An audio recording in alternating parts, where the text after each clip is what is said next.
Appel à l'adoration.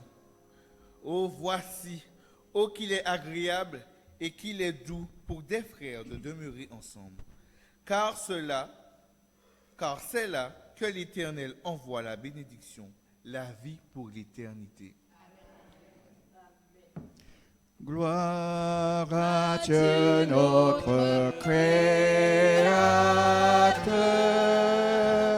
gloire à Christ notre Rédempteur, gloire à l'Esprit consolateur, louange et gloire au Dieu Sauveur.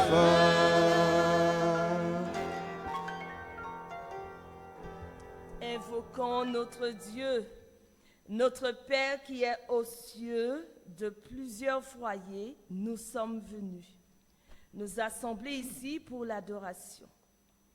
Nous venons t'exprimer notre reconnaissance pour ta grâce et ta clémence envers chacun d'entre nous. Nous venons te dire merci de ce que nous pouvons méditer sur les choses célestes. Nous invitons ton Saint-Esprit à nous détourner des choses temporelles pour nous donner une vision des choses éternelles. Amen. Au nom de Jésus, oui, viens à nous, viens vers nous. Amen. Effectivement, chers frères et sœurs, le ciel est en fête aujourd'hui en ce matin. Et c'est pour cela que je vous souhaite à tous et à toutes une chaleureuse et cordiale bienvenue dans la maison de l'Éternel. Nous allons prendre notre hymne et nous louange au numéro 157. Bénissons Dieu par nos cantiques.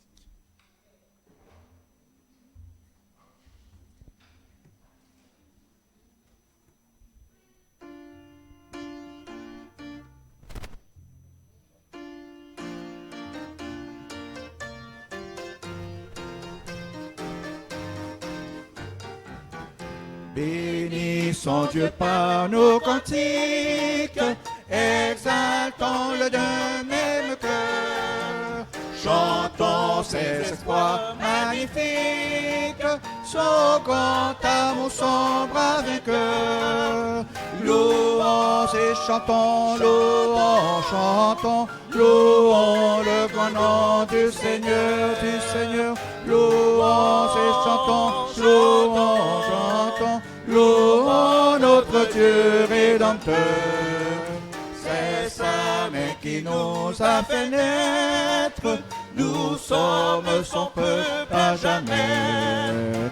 Le troupeau que lui seul doit paître, et qui comble de ses bienfaits. Louons, louons et chantons, louons, chantons, louons le grand nom du Seigneur, du Seigneur. Louons, chantons, louons, chantons, louons notre Dieu Rédempteur. Ensemble donnons gloire au Père, qui des cieux nous a visités, au Sauveur qui sur le calvaire, par son sang nous a rachetés. Louons et chantons, louons, chantons, louons le grand nom du Seigneur, du Seigneur. Louons et chantons, louons, chantons, louons notre Dieu Rédempteur. Que les accents de notre joie fassent tressaillir le Seigneur. Quand ce jour le monde nous voit, nous égayer en notre Dieu. Louons et chantons, louons, chantons, louons le grand nom du Seigneur, du Seigneur. Louons et chantons, louons, chantons, louons notre Dieu Rédempteur.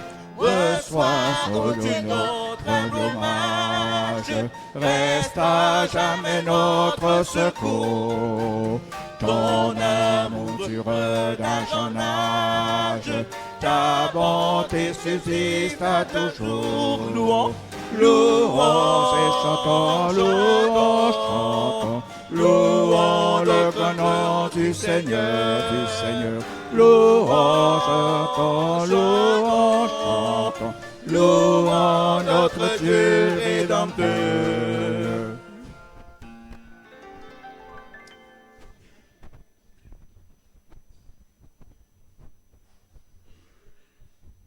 Notre Père qui est aux cieux, c'est un honneur et un privilège que nous avons de nous présenter devant toi en ce matin. Ton Fils Jésus a été jeune et nous savons que tu as un amour particulier pour la jeunesse. Puisses-tu en ce matin venir par ton esprit couvrir cette jeunesse venue écouter ta parole. Que ton esprit ouvre leur intelligence et qu'ils comprennent le message que tu as préparé pour eux afin d'en faire des hommes pour l'avenir et le suivi de ton œuvre. Puisses-tu bénir chacun de nous, bénir celle qui prendra la parole.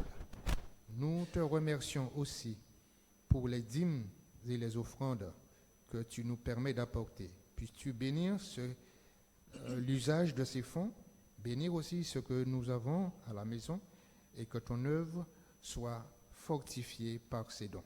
Nous te réclamons ces grâces dans le nom de Jésus et pour ta gloire. Amen. Maintenant, je vous invite à vous tourner debout. Nous allons chanter au numéro 136 pour triompher dans les combats sous la direction des chantres.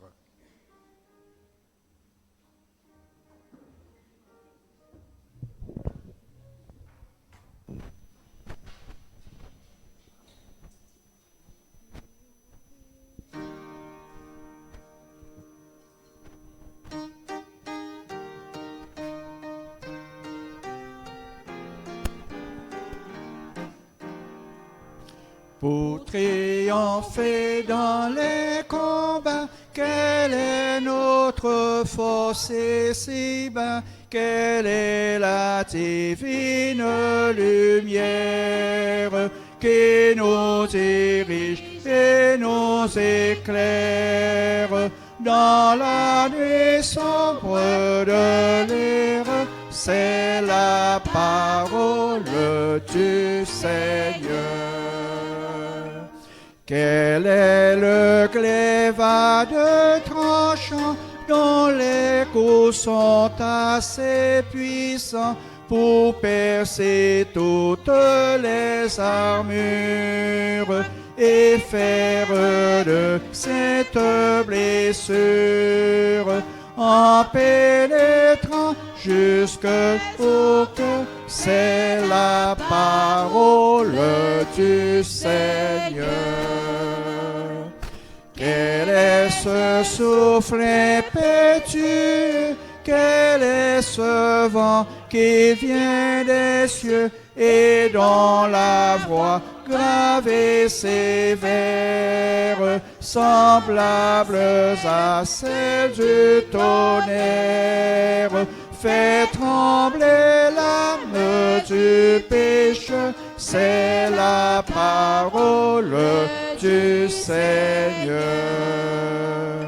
Quel est ce chant, ce Ave nous, qui d'en haut venant jusqu'à nous parle de grâce et de clémence, réveille en nous que l'espérance et console notre douleur. C'est la parole du Seigneur.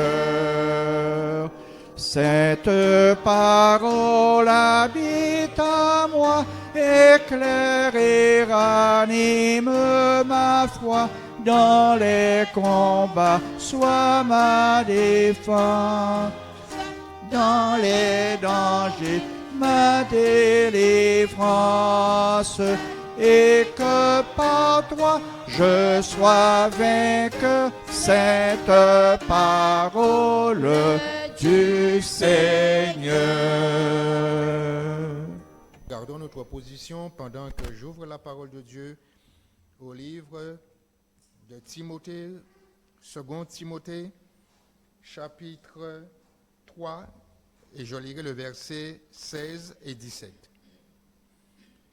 Toute écriture est inspirée de Dieu et utile pour enseigner, pour convaincre, pour corriger, pour instruire dans la justice, afin que l'homme de Dieu soit accompli et propre à toute bonne œuvre. Que Dieu bénisse l'influence de sa parole sur nos cœurs. À l'instant, je céderai la place avec plaisir à notre sœur Biuré Kéti, qui nous entretiendra au cours de cette semaine de prière des jeunes, semaine au cours de laquelle nous invitons instamment tout un chacun à être présent, à être fidèle, car les instructions qui nous sont réservées nous viennent directement de Dieu. Je lui laisse la parole. Merci, frère Berry. Gloire à Dieu.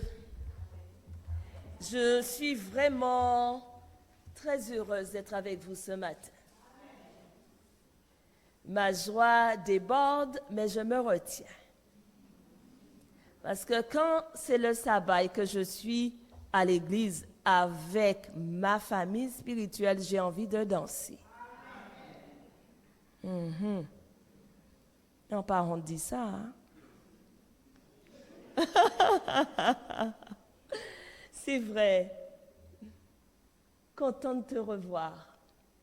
Vraiment. Et vous, chers jeunes, vous êtes présents au rendez-vous. Je suis honorée de ce que vous ayez répondu à l'invitation. Merci d'être là.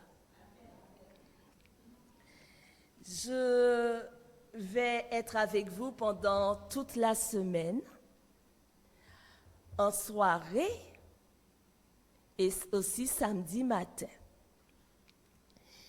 Et en soirée, donc la sœur Cancel l'a rappelé, vous savez, au départ, je tenais à vivre un moment, comment je vais dire ça?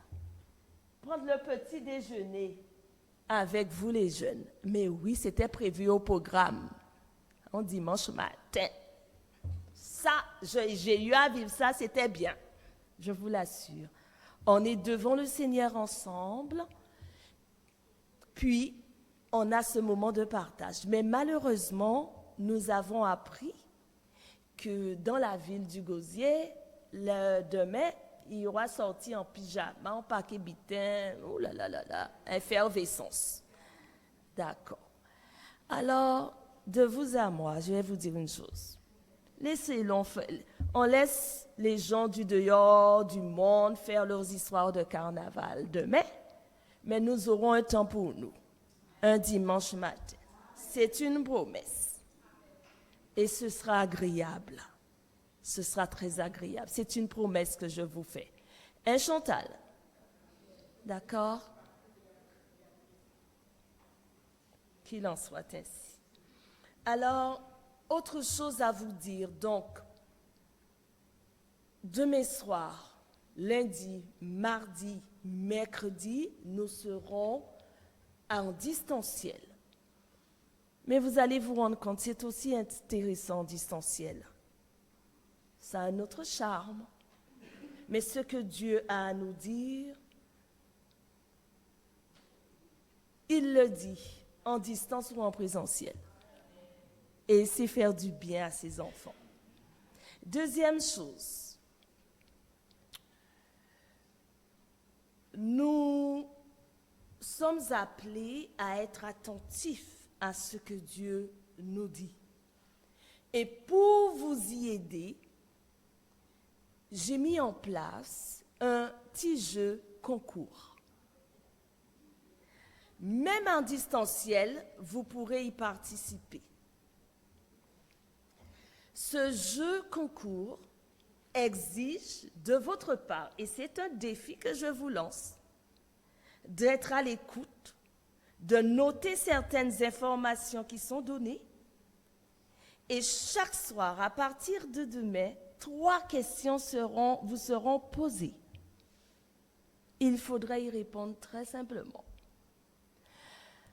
Samedi, je viendrai avec la récompense. Il n'y en aura qu'une seule. Je dépose ça sur votre cœur. Il n'y a rien de compliqué, mais cela exigera de votre part d'être concentré. Dernière chose, il y a cette boîte qui est là. Dès aujourd'hui, mettez-y vos sujets de prière. Ayez ce courage. Allez dans un acte de foi. Écrivez ce qui vous pèse, ce qui vous tient à cœur. Une attente pour vous-même, mais aussi pour quelqu'un d'autre. Pour une situation, mettez-la dans la boîte. Je vous promets, personne d'autre ne consultera. Mais pourtant, chaque soir, quelqu'un priera pour les sujets inscrits dans cette boîte. Les adultes, comme les jeunes, sont invités à faire cet acte de foi. Est-ce que c'est clair pour tout le monde? Eh bien, nous allons commencer dès maintenant. Eh oui.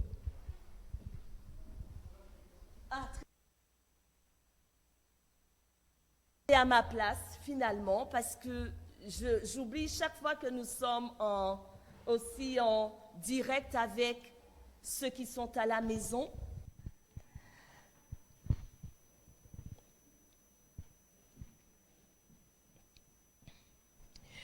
Le Seigneur nous dit clairement, venez à moi, vous tous qui êtes fatigués et chargés, et je vous donnerai du repos. N'est-ce pas? Dans quel verset on trouve cette parole que je viens de dire? Est-ce que quelqu'un... Oui, chérie. Non, pas celui-là. Mais tu n'es pas loin. C'est dans le Nouveau Testament. Très bien. Matthieu, ça commence bien. Matthieu combien? Tu n'es pas loin. C'est pas Matthieu 28, mais tu n'es pas loin. Matthieu.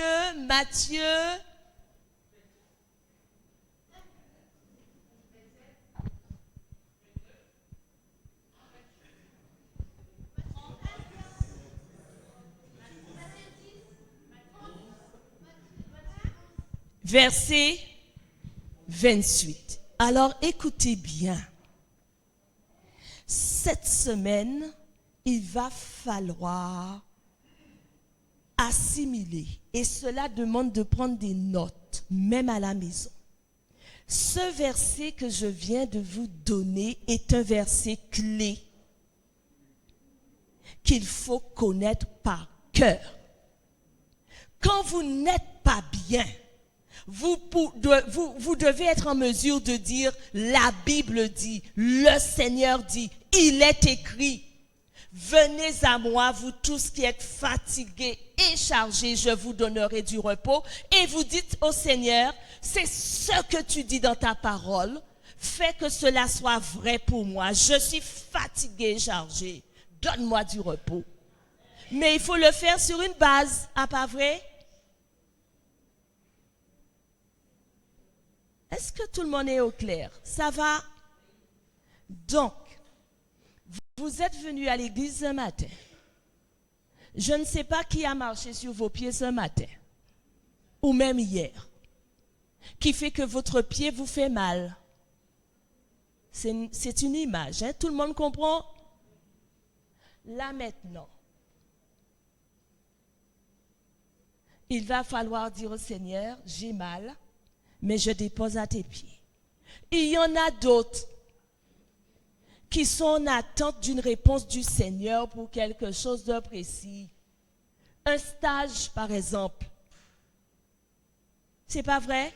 Il n'y en a pas qui recherchent un stage, une entreprise. Est-ce qu'il y en a qui sont pas bien parce qu'ils ont mal? physiquement, ils ont un problème de santé, ou dans la famille, il y a quelque chose qui ne va pas. Eh bien, là maintenant, je vais vous demander de prendre quelques minutes pour marquer votre sujet. Il n'est pas nécessaire de faire de grandes phrases. Dites Seigneur, écrivez plutôt, Seigneur, interviens sur tel point pour moi. 1 minute, ça va pour tout le monde. Vous pliez votre papier, vous écrivez, vous le pliez et vous la glissez dans la boîte, silencieusement. Et tout de suite après, je vais prier. Je vais prier maintenant pour vos sujets. Ça va pour tout le monde? Vous pouvez y aller.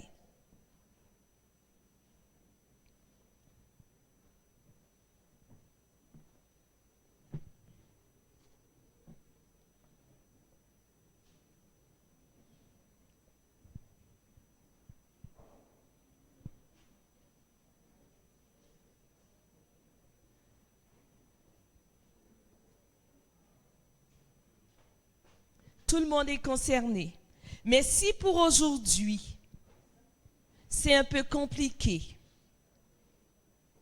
alors que je vais prier et que vous serez à genoux, dites au Seigneur ce pourquoi vous voudriez qu'il agisse en votre faveur.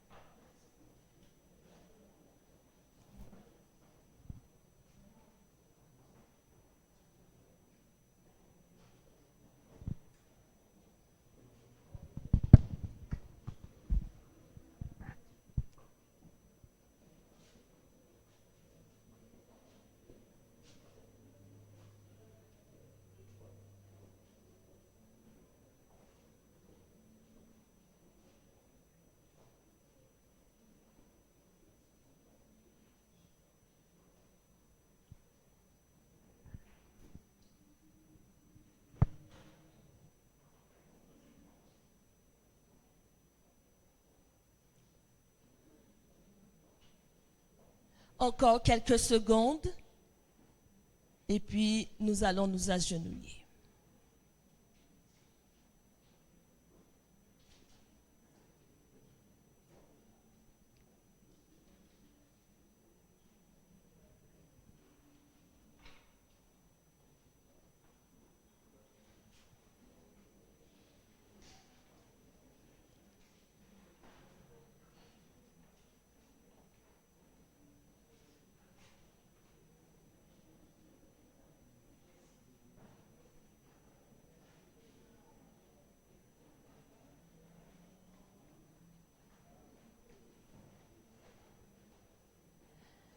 Puisque vous êtes venus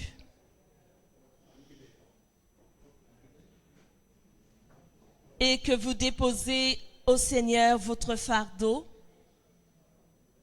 je vous invite à vous mettre à genoux devant lui maintenant.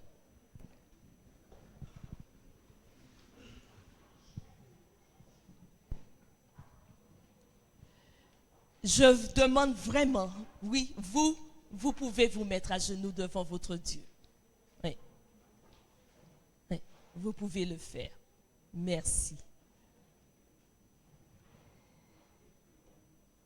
Père, dans ta parole, Jérémie écrivait il y a déjà de nombreuses années, « Si nos iniquités témoignent contre nous, agis à cause de ton nom, ô Éternel. » Plusieurs d'entre nous sont venus glisser dans cette boîte leurs préoccupations, leurs besoins, leur détresse. Mais il se pourrait que beaucoup d'entre nous, Seigneur, soient marqués par le péché, le mal.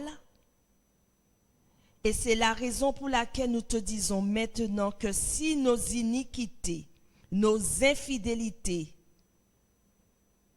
Seigneur, témoignent contre nous, aie pitié de nous pour que cela ne soit pas un obstacle à la réalisation de tes desseins pour chacun. Ô Dieu, crée en chacun d'entre nous un cœur pur, renouvelle en chacun un esprit bien disposé et suscite dans le cœur de chacun un désir sincère de s'humilier devant toi pour qu'il n'y ait aucun obstacle à la réalisation de ta volonté. Tu connais tous les sujets, tous les besoins. Et nous croyons que rien ne t'est impossible et que tout est possible à celui qui croit. Alors, Seigneur, libère les captifs, interviens dans les situations difficiles, révèle-toi à chacun d'entre nous, petits et grands, de la façon la meilleure. Car nous croyons que toute chose concourt au bien de ceux qui t'aiment et que tu fais toutes choses belles, bonnes en ton temps. Bénis ton Église, augmente la foi de chacun et rends-nous attentifs à ce que tu veux, non à ce que nous voulons. Oui, Seigneur, aide-nous en ce sens. Au nom de Jésus. Amen.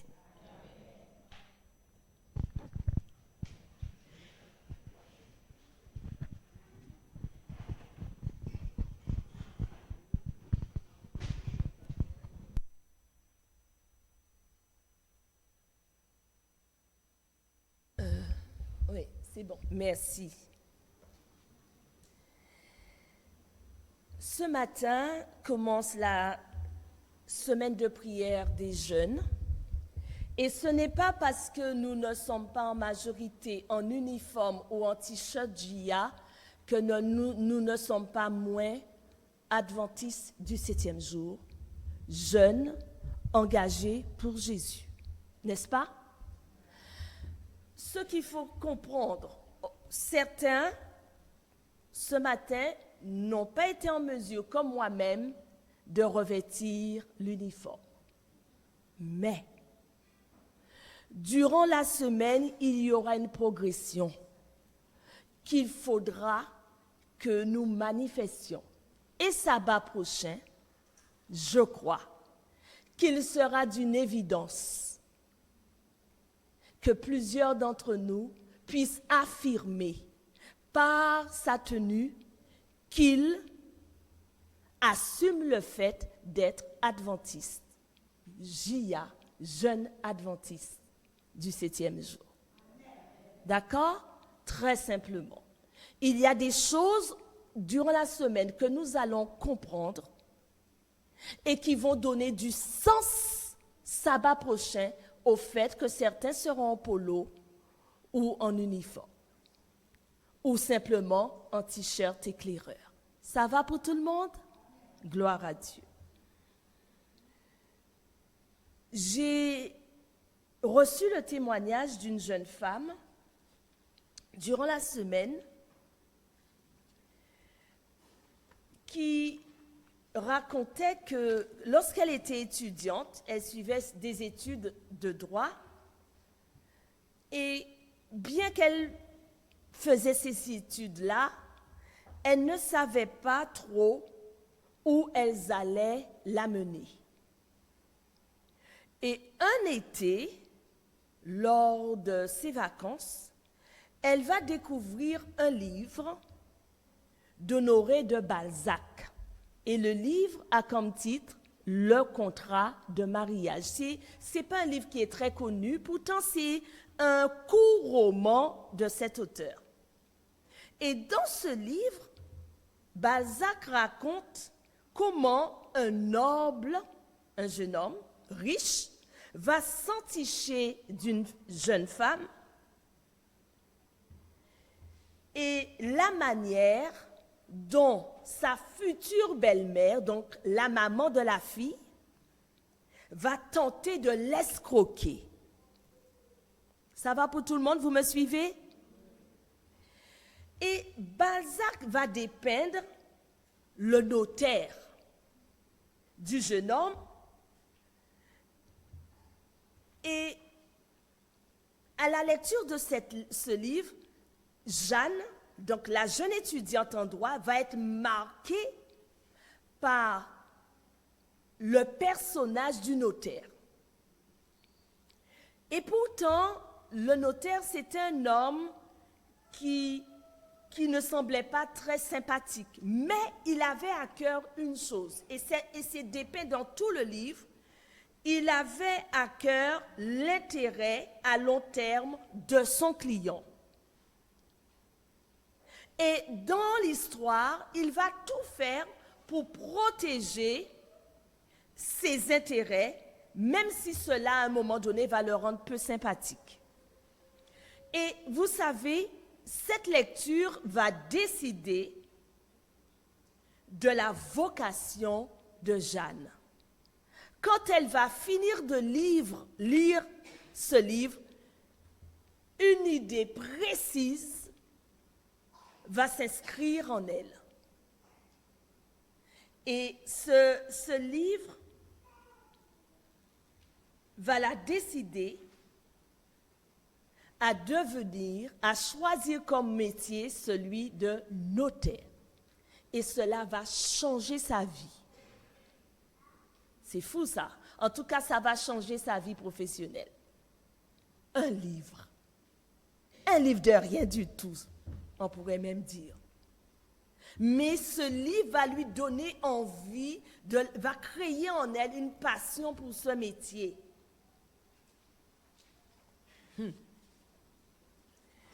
Chers jeunes hommes là, jeunes filles, je voudrais vous montrer un livre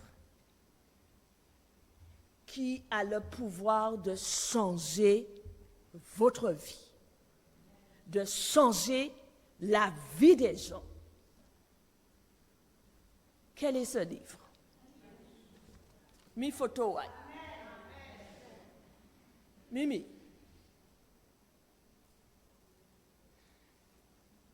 J'aurai des expériences à vous raconter durant la semaine parce il va falloir que vous sachiez ce que ce livre a fait sur moi.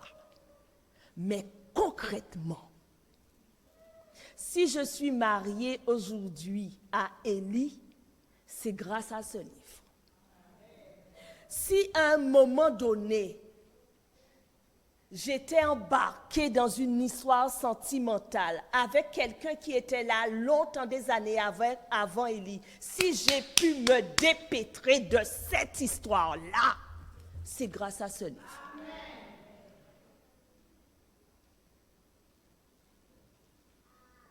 C'est du concret. Ce livre-là a changé ma vie et il est en train de le changer encore. Ce matin, alors que je commence à aborder le thème de cette semaine de réflexion, ce thème est le suivant, je veux le dire bien, la vérité présente, le message de Dieu pour aujourd'hui. C'est quoi le thème? C'est ça. Donc, la vérité présente ou encore la vérité pour le temps dans lequel nous vivons. C'est ce qu'on va voir durant toute la semaine. De quoi avons-nous besoin là, aujourd'hui? Quel message nous besoin?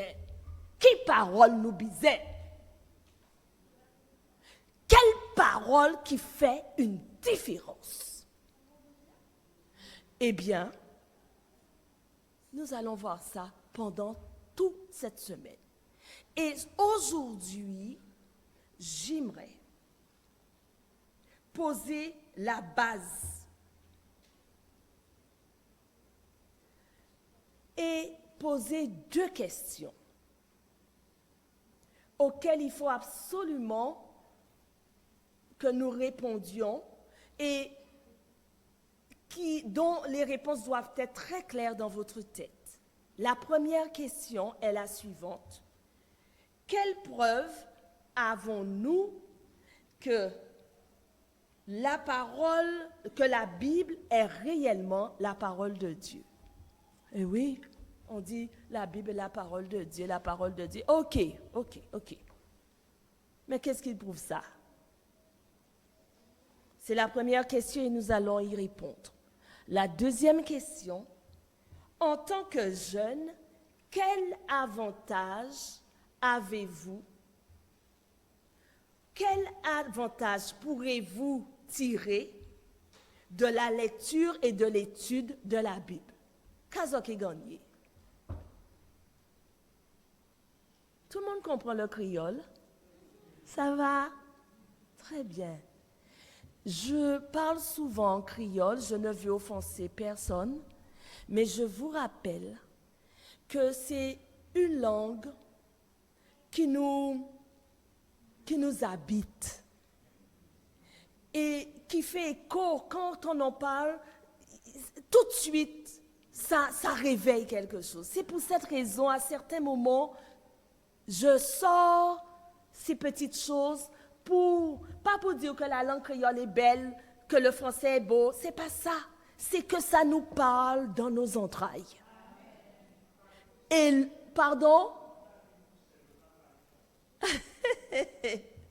Moi, si je pouvais parler toutes les langues, putain, moi, t'es très bon. On t'est content. Mais Dieu a permis que j'en parle quelques-unes, dont le créole, et je le loue pour cela. Donc, Kazoké gagné, qu'est-ce que vous allez gagner si vous lisez la parole? Si vous étudiez la Bible? C'est la deuxième question à laquelle je voudrais répondre. On y va. Quelle preuve avons-nous que la Bible est la parole inspirée de Dieu? Alors, la première preuve. Alors, il y a plusieurs preuves, mais je veux rester sur 4 preuves. D'accord? La première, c'est que dans la parole, dans la Bible, il y a une parfaite unité. C'est quoi la première preuve? Parfaite unité. La Bible est une collection de livres écrits par 40 auteurs, notez bien, qui ont vécu sur une période d'environ 1500 ans. Et ces personnes venaient de pays différents et beaucoup d'entre elles ne se sont jamais rencontrées. Alors, ces personnes, ces auteurs venaient de toutes sortes de milieux. Par exemple, Moïse était un dirigeant politique et un juge. David était roi, poète, musicien, berger. Josué va être un général militaire. Amos était un berger. Néhémie est chanson d'un roi païen. Daniel, premier ministre. Salomon était roi, mais c'était aussi un philosophe. Luc était médecin. Et un autre exemple, Paul, l'apôtre Paul, était rabbin. Toutes sortes de métiers. Mais les auteurs de la Bible ne venaient pas seulement d'horizons différents, de lieux différents. Ils écrivaient aussi dans des contextes différents. Ils n'habitaient pas tous au même endroit. Moïse va écrire ses livres dans le désert. Jérémie en prison. Daniel dans un palais. Luc en voyage. Jean sur une île où il va être banni en exil. Mais plus encore, la Bible est écrite dans différents styles et en 3 langues différentes. Et malgré tout, elle présente une merveilleuse unité. Et on peut voir cela comment? La Bible a un thème, le salut. Tous ces auteurs-là, quand ils écrivaient sur le salut. La Bible a un héros, le Seigneur Jésus-Christ. Et je dis bien le Seigneur Jésus-Christ parce que le Seigneur Jésus-Christ était déjà dans l'Ancien Testament. Il était là fort, hein? La Bible a un malin, il y a un méchant. C'est comme dans les films. Eh oui! Le diable. Mimi. Et c'est dans l'Ancien comme dans le Nouveau. La Bible a un but. De la Genèse jusqu'à l'Apocalypse, le but de ce livre-là, c'est de révéler la vérité sur la vie et le caractère de Dieu. Deuxième preuve. Donc on a vu la première preuve, unité parfaite malgré toutes les différences. Deuxième preuve, survie miraculeuse. Ce livre-là a survécu. La Bible a été le livre le plus haï, persécuté et attaqué de l'histoire humaine. Aucun autre livre n'a reçu plus d'attaques que la Bible. Il a été attaqué par des empereurs, des philosophes, des scientifiques et même des croyants eux-mêmes. Et comme nous pouvons le voir aujourd'hui, c'est un livre qui est encore attaqué. Mais malgré toutes ces attaques, la Bible demeure. Il y a un célèbre croyant, et pour certains d'entre vous, vous avez eu à lire ses livres à l'école, Voltaire, grand philosophe. Il va mourir en 1778. Et juste avant de mourir, il va déclarer la chose suivante, que 100 ans après sa mort, le christianisme et sa Bible disparaîtraient. Et que pensez-vous qui s'est passé? Laissez-moi vous dire, 50 ans après la mort de Voltaire, dans l'imprimerie où ses propres livres étaient imprimés, sur l'outil, la presse, où ces livres étaient imprimés, 50 ans après, dans l'appareil, sur l'outil, sa presse, qu'est-ce qui est imprimé? La Bible. Mais plus encore, sa presse et sa maison à Genèse vont être utilisées pour produire des piles de Bible. Les ennemis de la Bible vont et viennent. Mais la Bible reste. Jésus avait raison lorsqu'il l'a dit dans Marc 13, verset 31. Marc 13, verset 31. Le ciel et la terre disparaîtront, mais mes paroles ne disparaîtront pas. Troisième preuve. La Bible est d'une précision historique. On dit que l'archéologue et historien anglais William Mitchell Ramsay, un athée et fils daté va tenter de prouver que la Bible n'était pas un document digne de confiance et que toutes les affirmations historiques qui étaient faites étaient fausses. Et vous savez ce que ce gars va faire?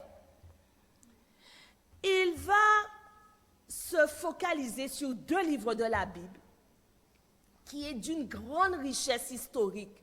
Le livre de l'Évangile de Luc et le livre des Actes des Apôtres, qui ont le même auteur. Alors, tout à l'heure, nous avons dit que Luc était médecin. Et c'était quelqu'un de très carré, très scientifique. Et il va décider, il va s'intéresser. Ce n'était pas un disciple de Jésus. Il ne faisait pas partie des 12 disciples de Jésus. Mais quand il va rencontrer le message de Jésus, il va se dire, faut moins connaître plus. Il faut que je comprenne. Il faut que je note. Et il va le faire de façon scientifique. Et il va noter plein de détails pour qu'on ne dise pas, c'est des choses inventées. Et Ramsès, lui, des années après, va dire, je vais démontrer tout ça. Et pour atteindre son objectif, Ramsès va personnellement aller parcourir tous les endroits qui sont mentionnés dans l'évangile de Luc et dans le livre des Actes des Apôtres, et il va se consacrer à la recherche pendant 25 ans. Il va procéder à des fouilles archéologiques. Et tout ça pour se rendre compte que 32 pays, 54 villes et 9 îles mentionnées par Luc dans son 2e livre étaient des lieux réels. Rien n'avait été inventé. Et au lieu de prouver que la Bible est fausse, Ramsès a trouvé des dizaines de preuves fiables qui vont confirmer sa véracité historique. Et ce qui est étonnant, c'est que le monde va être étonné lorsque William Ramsay va se convertir au christianisme et devenir un défenseur de la vérité biblique. Dernière preuve que je veux citer. Et là, je veux encore vous dire, jeunes gens, la Bible n'est pas une fiction. C'est une réalité historique. Et la dernière preuve que je veux vous donner, c'est celle qui consiste à dire que l'accomplissement qu'il y a, que la Bible, comment je vais exprimer ça? Que la parole inspirée de Dieu consiste en l'accomplissement exact de ses prophéties. Je vais dire ça simplement. Ça veut dire que ce qui a été donné comme prophétie dans la Bible par le passé s'est réalisé. La Bible est le seul livre religieux qui contient des prophéties qui se sont accomplies exactement dans l'histoire. L'Ancien Testament, à lui seul, contient plus de 2000 prophéties qui se sont accomplies. Je pourrais vous donner de nombreux exemples de prophéties accomplies, mais laissez-moi vous montrer seulement celles qui concernent la personne de notre Seigneur Jésus-Christ. Et les érudits disent que Jésus a accompli plus de 300 prophéties de l'Ancien Testament. Et de Jésus, il a été prophétisé, par exemple, les années de son ministère et de sa mort, dans le livre de Daniel. Daniel 9. Le lieu de sa naissance, c'était indiqué dans Michée 5. L'étoile qui allait annoncer son apparition dans le livre des Nombres, Nombre 24. La trahison dont il serait victime, le livre de Zacharie. Sa mort et son enterrement ont été annoncés dans Ésaïe. Sa résurrection dans le Psaume 16. Et il y en a bien d'autres. Chacune de ces prophéties bibliques et beaucoup d'autres se sont accomplies. Et nous pouvons être sûrs que celles qui restent à accomplir le seront. Ah oui. Puisque nous avons suffisamment de preuves pour montrer que la Bible est la parole inspirée de Dieu, je voudrais répondre à la deuxième question. Quel avantage la lecture de la Bible nous apporte-t-elle en tant que jeunes? Il y a de nombreux avantages. Mais je vais vous en donner seulement 3. Et puis nous allons nous arrêter. Le premier avantage, lire la Bible nous permet de connaître Dieu. Tout le monde qui parle de Dieu. Quand il y a une chose qui arrive, aïe bon Dieu. Voilà ce que les gens disent. Mais qu'est-ce qu'ils connaissent de Dieu? Connaître Dieu n'est pas la même chose que connaître certaines choses sur lui ou de lui. Je le dis, déjà. Car pour connaître quelqu'un, vous devez lui consacrer du temps, imiter son comportement, vivre avec lui. Et Dieu peut être connu à travers la Bible. En lisant la Bible, vous pourrez avoir référence à sa personne, son caractère, sa justice, sa miséricorde et son amour. D'ailleurs, Jean, l'apôtre bien-aimé, dans le chapitre 17 de son livre, verset 3, va dire « Or, la vie pour toujours ».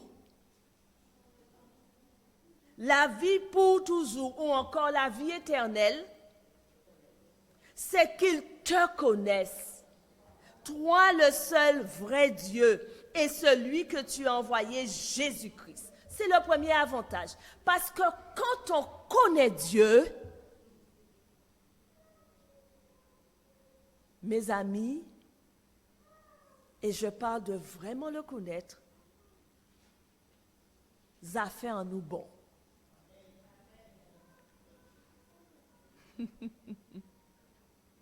Ça fait en nous bon. Le deuxième avantage, lire la Bible nous donne de la sagesse. Je parle bien de sagesse. Je ne parle pas de connaître beaucoup de choses, d'être très cultivé. Ah, pas ça. C'est important. Je ne parle pas de lire tous les livres et puis on connaît plein de choses. Et puis, ça, ce n'est pas de la sagesse. Être sage, c'est savoir dans telle situation comment gérer pour être gagnant et pour que l'autre soit gagnant. C'est savoir comment sortir de certaines situations la tête haute.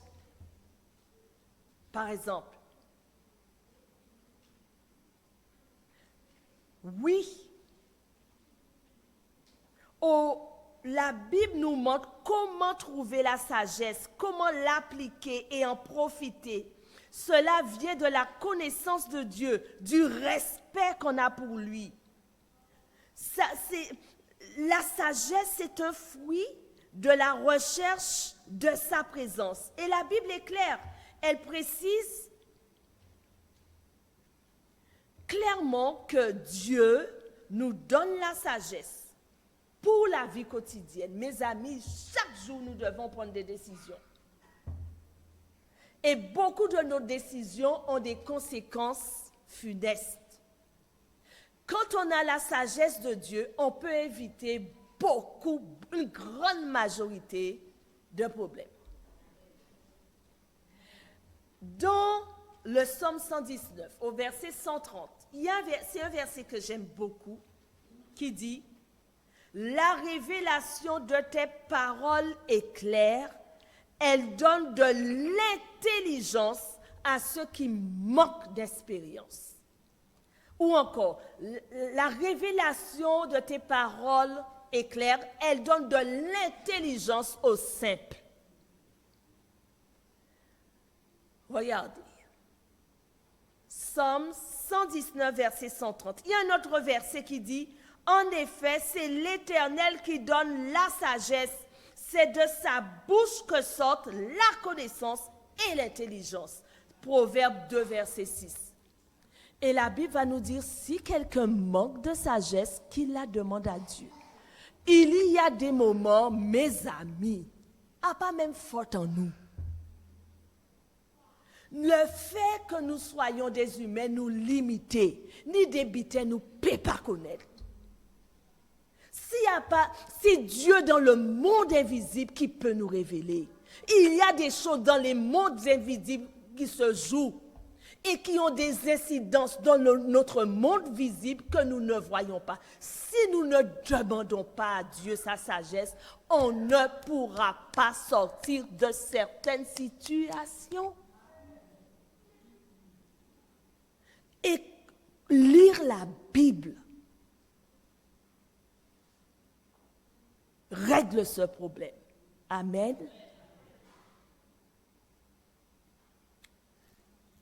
Donc,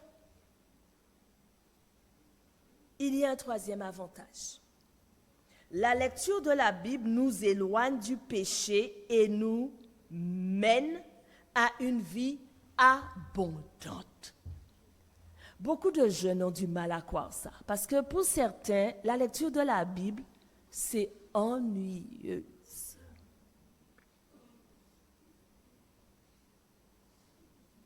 C'est difficile. On en parlera dans la semaine. Mais je vais vous dire, ça, c'est un mensonge de Satan. Nous saturer de la parole de Dieu et comprendre notre dépendance à l'égard de Jésus-Christ va permettre d'avoir moins d'opportunités pour l'exercice du péché dans nos vies.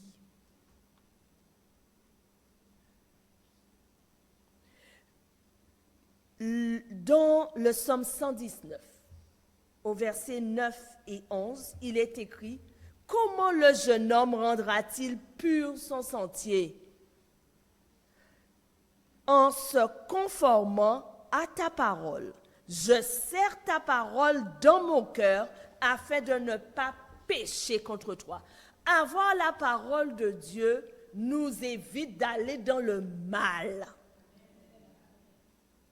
Jésus a dit, « Moi, je suis venu afin que les brebis aient la vie et qu'elle est en abondance. » Bon Dieu, pas vine, pas voyer Jésus-Christ assis la terre pour nous autres malheureux. Pour que nous soyons dans la misère. Ce n'est pas vrai. Il est venu pour que nous ayons la vie en abondance. Je vais m'arrêter là. Je vais m'arrêter. Nous avons vraiment besoin que la parole de Dieu soit au cœur de nos expériences quotidiennes. Et vous devez faire ce choix. Et dans le détail, nous verrons quelle différence cela fait durant ces jours à venir. Je voudrais que nous allions devant le trône. Et l'une d'entre nous va nous y emmener. Voilà, je vais lui laisser s'exprimer. Et après son chant, Yann, n'est-ce pas? Nous nous mettrons à genoux et Yann va dire au Seigneur que nous voulons de sa parole. Et Yann, je voudrais aussi que tu exprimes au Seigneur aussi la difficulté que nous avons des fois à venir vers sa parole et de lui demander son secours. Tu es d'accord? Très bien. Après le chant.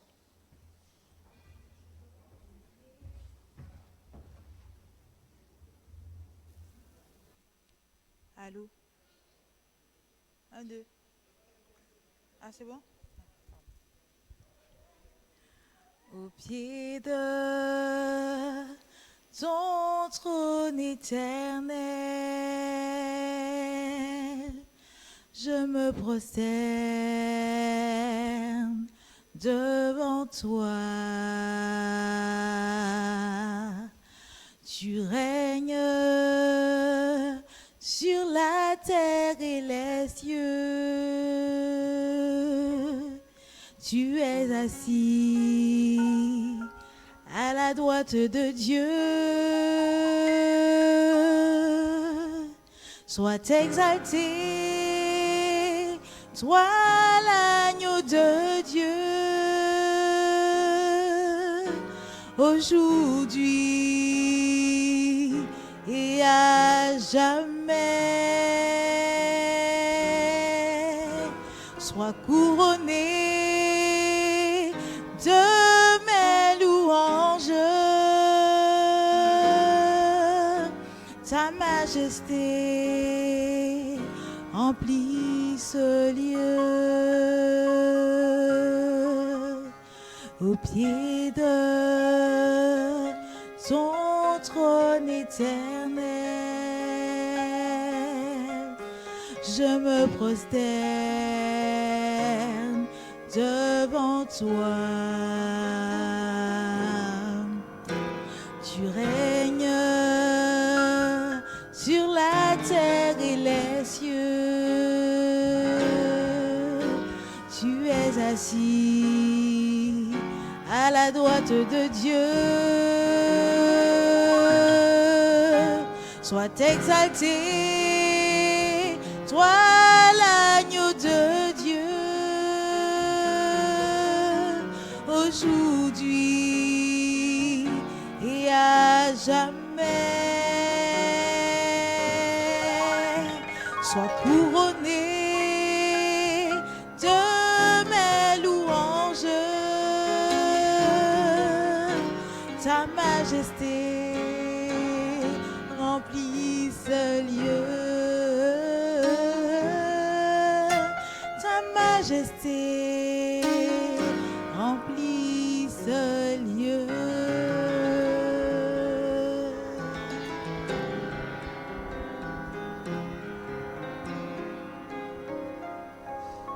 Je vous invite à fermer les yeux pour la prière.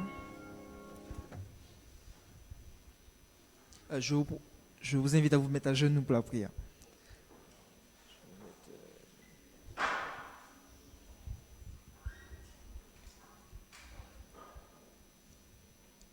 Père éternel, tu es un Dieu grand, tu es un Dieu fort, tu es un Dieu d'amour, Seigneur.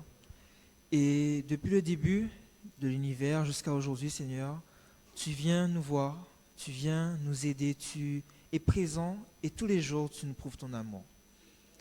Je voudrais, Seigneur, aujourd'hui te demander une chose, c'est de venir à nous, Seigneur, d'être toujours près de nous, Seigneur, et de nous aider. Tu sais, aujourd'hui, Seigneur, le monde nous tente tous les jours. Le monde nous propose énormément de choses qui ne sont pas bonnes pour nous. Et je te demande, Seigneur, de nous aider à dire non, nous aider à être toujours plus près de toi, Seigneur, à toujours faire le bon choix. Et le bon choix, c'est toi, Seigneur. Aujourd'hui, je te demande de nous aider. Et pendant toute cette semaine, nous serons à tes côtés, nous serons encore plus près de toi, Seigneur. Et je te demande de nous aider à faire ce choix de dire non, Seigneur, ce choix de dire oui, oui, je suis adventiste, oui, je suis un enfant, Seigneur, je suis un enfant de Dieu. Je te remercie pour toutes tes bénédictions et pour ton amour. Au nom de Jésus, pour ta gloire, tous ces noms. Amen.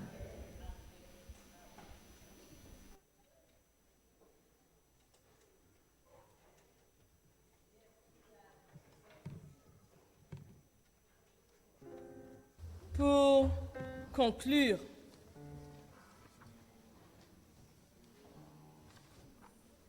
j'aimerais simplement vous dire oui que la parole de Dieu, la Bible est la parole inspirée de Dieu et qu'elle a le pouvoir de changer de vie, la vie. Vous savez, j'ai eu le témoignage cette semaine, encore, d'une autre personne. Et cela a été d'autant plus marquant pour moi que l'actualité nous a remué, vous savez, avec cette histoire de cet humoriste-là qui a provoqué un accident et vous avez tous entendu.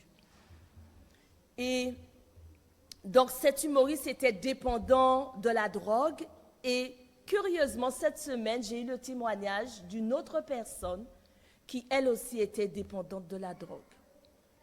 Et cette personne s'appelle Jean, et depuis son plus jeune âge, il vivait comme il le voulait, et il aimait beaucoup s'amuser. Depuis 14 ans, il était réduit en esclavage par la drogue. Il a commencé 14 ans. Cannabis, cocaïne, etc. Et cette personne, ce jeune, va grandir et il va mener un peu la vie comme il le voulait. Il va travailler, mais il était très dépendant de sa drogue. Et il lui était arrivé même de dealer. C'est ça qui m'a le plus... Vraiment, il était vraiment entortillé dans quelque chose qui le dépassait. Et les proches de John avaient déjà perdu tout espoir de changement. Ils avaient fait tout ce qui était humainement possible pour l'aider. Mais malheureusement, c'était en vain. Et un jour, ce qui va se passer, c'est que John va assister à une fête d'anniversaire d'un ami. Et lors de cet anniversaire, il va se rendre compte qu'il y avait un groupe de jeunes qui étaient habillés décemment. Ça va le marquer, ça aussi. Et dont le comportement et les points de discussion différaient des autres jeunes qui étaient présents à cet anniversaire. Et au bout d'un moment, il va essayer de se rapprocher de ce groupe. Et il va se rendre compte qu'il s'agissait d'un groupe d'adventistes. Bien qu'il hésitait, l'un des jeunes va se rendre compte qu'il est à côté et va lui dire « Viens avec nous ». Soit une fête d'anniversaire. Hein? Et, comme cela, on va lui demander de se présenter, on va prier pour lui, et voilà. Mais comme ça a commencé. Et comment cela s'est fait? Il va se retrouver à un moment donné avec une Bible. Dans le groupe, un va lui donner une Bible. C'est puissant, ça a l'air de rien, mais c'est un truc puissant. Il dit, je n'avais jamais eu de Bible entre les mains. Mais ce jour-là, quand j'ai quitté la fête d'anniversaire, j'ai commencé à lire la parole de Dieu. Puis, à partir de ce jour, ma vie a commencé à changer. Aujourd'hui, ça fait déjà plusieurs années, plusieurs années qu'il a commencé à lire la Bible. Et aujourd'hui, il est un homme lié, qui n'est plus lié à la drogue. Il est libre, il vit heureux, il s'est marié, il a des enfants. Et la parole de Dieu a accompli le miracle de la vie. Sa vie a été transformée pour toujours. Alors qu'il était embarqué dans une histoire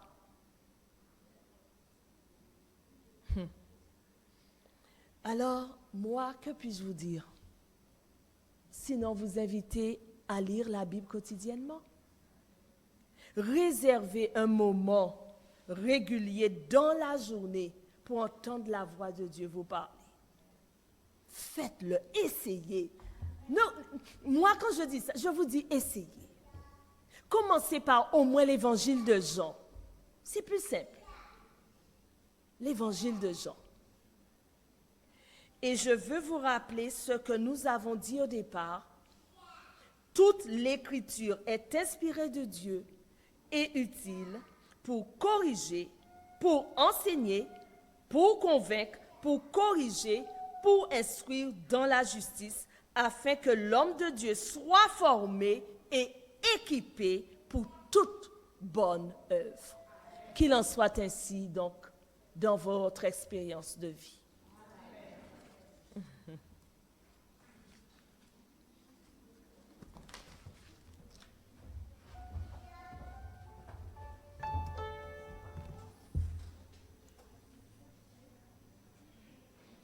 Après un si beau message, pour lequel nous disons un gros amen, effectivement. Je vous ai senti un peu intimidé, mais vous pouvez vous lâcher, vous pouvez dire un gros amen, parce que la parole de Dieu a une véritable puissance. Nous nous tiendrons debout et nous chanterons au numéro 133. C'est dans ta parole.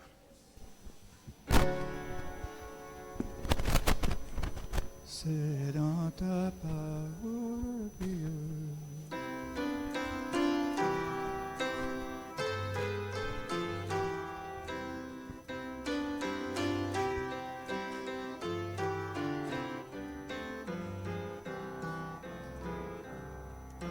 C'est dans ta parole de vie, Seigneur, que brille ton amour. Oh, fais que mon âme ravie y trouve son pain chaque jour. Tu m'as fait don de ton saint livre, enseigne-moi, Seigneur Jésus, à suivre tes traces, à vivre comme toi-même tu vécu. Seigneur, privé de ta parole pour me diriger vers les cieux.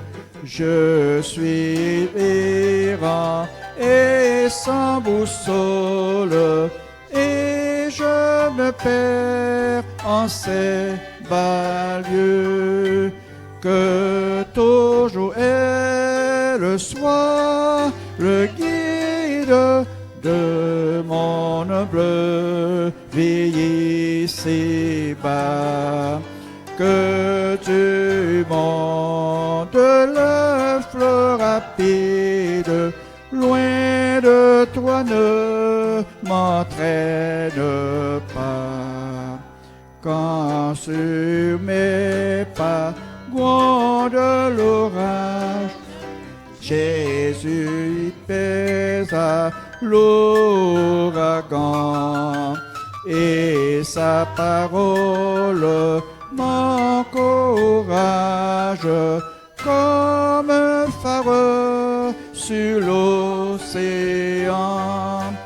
Déjà de l'éternel rivage, par la foi je vois le repos. Guidé par toi vers cette plage, Jésus, je ne crains point la mort.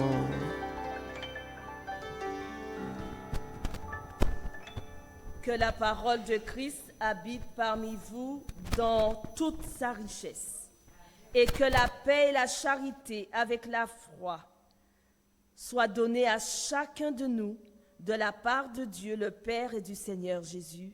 Amen.